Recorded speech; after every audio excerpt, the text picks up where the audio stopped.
Yo, what's up guys? Welcome back sa aking YouTube channel, Hobby ni RJ. And for today's video guys, ay isa-set up natin tong kit na to. Let's go!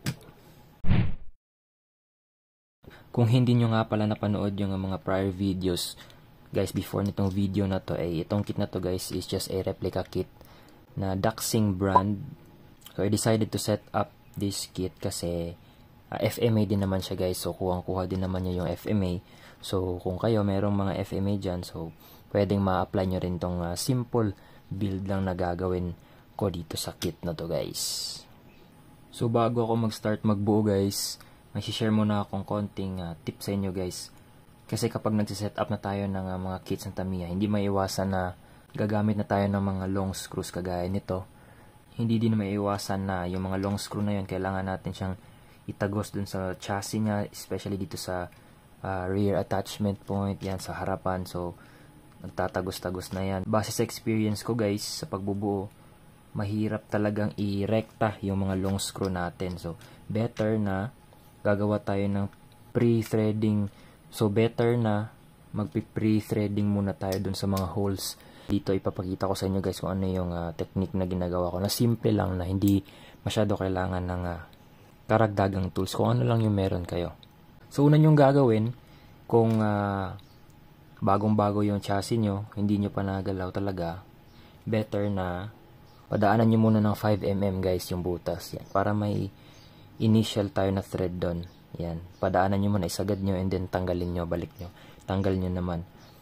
Kung nagawa nyo na yun, eto na yung gagawin nyo. Kumuha kayo ng extra long screw nyo, ganito guys. Siguro at least 20mm. So yan, ito na yung ginagamit ko guys 20mm. And then extra nut, dalawang extra nut. Yan, ipag-counterlock nyo yan. Yan yung magiging parang drill bit natin guys. Kasi meron namang specific tools for drill. So kung wala kayo nito, pwedeng ito yung gamitin nyo. So yan, actually ito guys, natapos ko na tong pre-thread tong isang hole na to So iniwan ko lang to para for this video guys. So gagawin nyo is, yan, pasok nyo. Yan, kapag medyo matigas na, kuha na kayong wrench. Ito yung gamitin nyo guys. Yan, i-wrench nyo na siya guys. So sa stage na to guys is dahan-dahanin nyo lang, huwag nyo biglain kasi hihigpit yan. So i-skip ko na tong part na to guys. Doon na tayo sa kapag tumagos na. So ayan na siya guys, tumagos na siya guys. Dahan-dahan pa din. Oops, yun, sinasabi ko, dahan-dahan lang. Kapag tumagos na siya guys, goods na yan. Minsan may mga ano yan, debris ng plastic. So i-brush off nyo na lang. Sa pagbalik naman guys, doon naman kayo kumapit sa yan, sa second nut. Diyan naman kayo magluluwag. Counterclockwise naman yan. Dahan-dahan pa din guys. So skip ko na tong part na to guys. So ayan, tapos na guys. So na-pre-thread na natin yan lahat. Na-pre-thread ko na yan lahat. For sure, mas smooth na yung pasok natin ng mga screws dyan guys. Simulan natin yung front roller setup ko guys. So ito guys, gagamit ako ng fully cowled type na FRP. So yung mga FRP ko nga pala guys, are copies lang din, replicas. So nasa sa inyo naman yan kung authentic yung gagamit nyo. So for me, this is just a reference lang din guys. So a guide lang din para sa inyo. Gagamit din ako ng 25mm screw para sa ating rollers. May washers na din yung kasama. So dito natin yan isasalpak guys. Kasi yung gagamitin kong roller sa front ay yung stock niya na 13mm. So usually yung 13mm dito yan. May mga ano kasi yan guys, proper placing yung mga diameters ng ng roller settings yan. Lalagay din ako ng washer. Roller bushing natin. Ito yung roller niya, yung front na roller ng FMA. Yan yung lalagay ko. Another bushing. Washer pala guys, washer, hindi bushing. Washer. Next is 3mm na spacer plus 6.7mm na spacer. Another bushing. And then yung yung barrel type. Gusto ko kasi yung ganitong setup guys Mas stable sa cornering And then yung gagamitin nating pang-lock dyan guys is hindi ordinary nut. Yung lock nut yung gagamitin natin yan. Yung ganito guys, lock nut. So medyo mahirap to guys kasi nasa loob yung may way naman yan. Kung kayong flat screw, parang ikalso nyo lang siya. Ikalso nyo yung isang angle sa loob. Ikalso nyo lang, then higpitan nyo sa ilalim. Dahan-dahan lang. Mafe-feel nyo naman yan. Higpit yan kasi lock nut. So, ganito yung maging itsura guys, no? Yan. So, gawin din natin sa kabila. Let's go.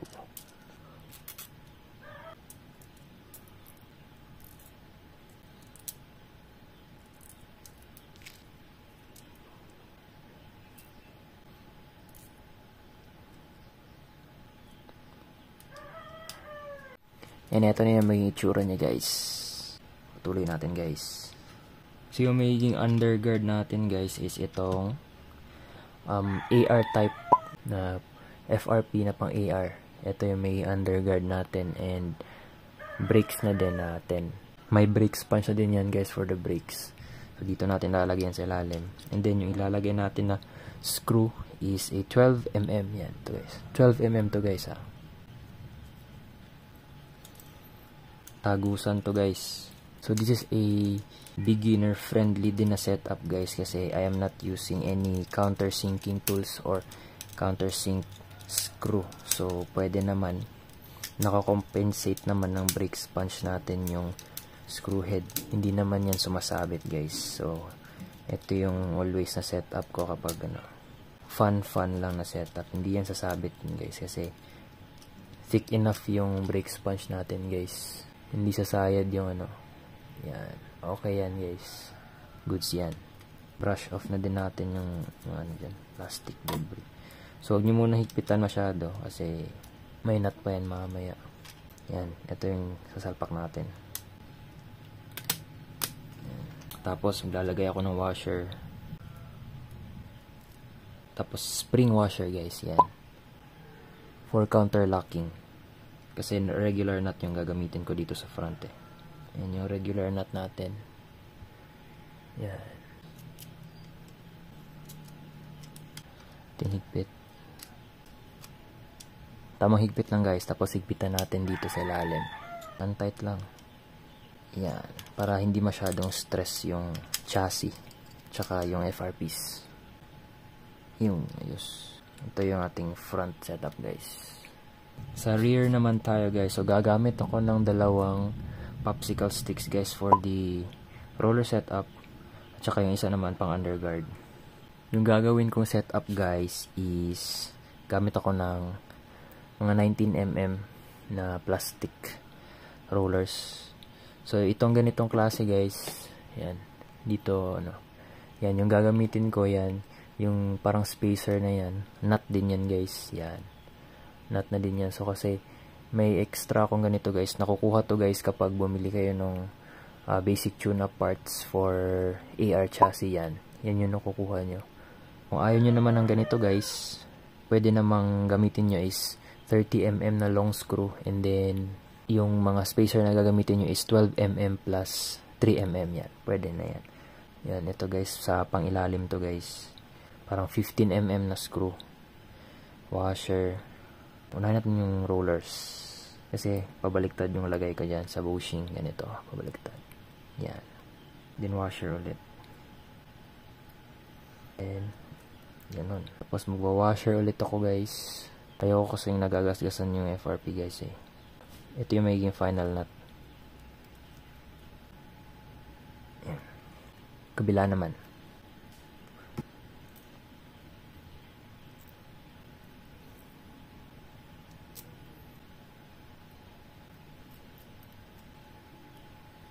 Next guys is yung yan, brake set natin. FRP brake set yung gagamitin natin. And popsicle pa din for underguard or yung anti-sabit natin. So usually guys kapag sa iba, sa ilalim yan, kaso wala tayong mga countersinking tools nga, diba? So sure ako sasabit yung mga yan. So dito natin siya ilalagay. Yan. And then yung assembly natin guys, nagamit ako ng 30mm na long screw. Kasi dito na din natin ilalagay yung dampers natin sa likod. Lagay akong washer. Dito ko siya ilalagay. Ganun.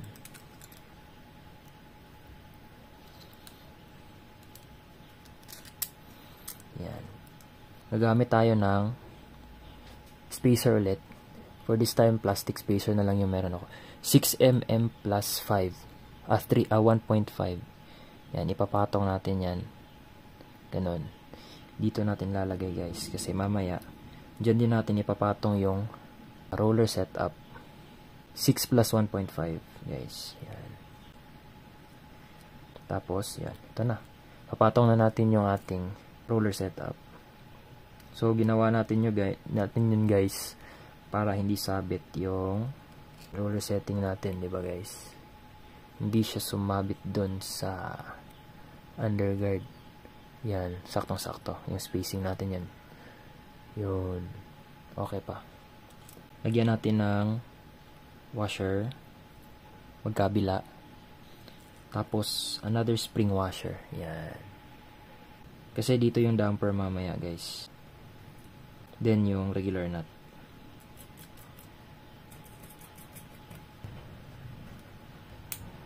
Yun.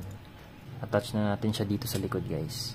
Tapos, yung screw na gagamitin natin for attachment is yung ano, guys. Ito. 10mm, guys. 10mm to, guys. 10mm screw. Saktong-sakto lang yan, guys.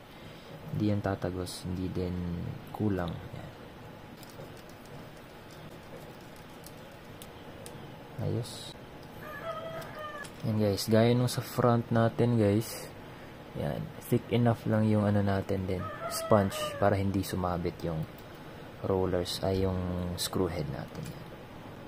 Pogi. Yan. Ganda. So, for this time, guys, yung damper. Ito lang yung gagamitin ko, guys. Yan. Lit lang ang damper, guys. Black ball cap. We're done, guys. Pogi ba? Pogi din, ah. For me, pogi naman.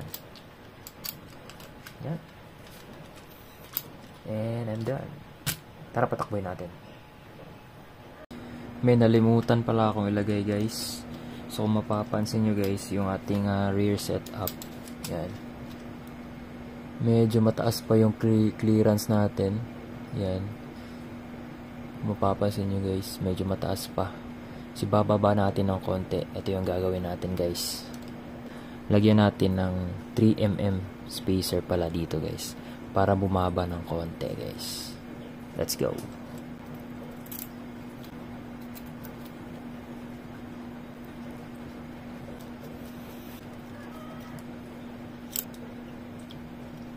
Yan, guys.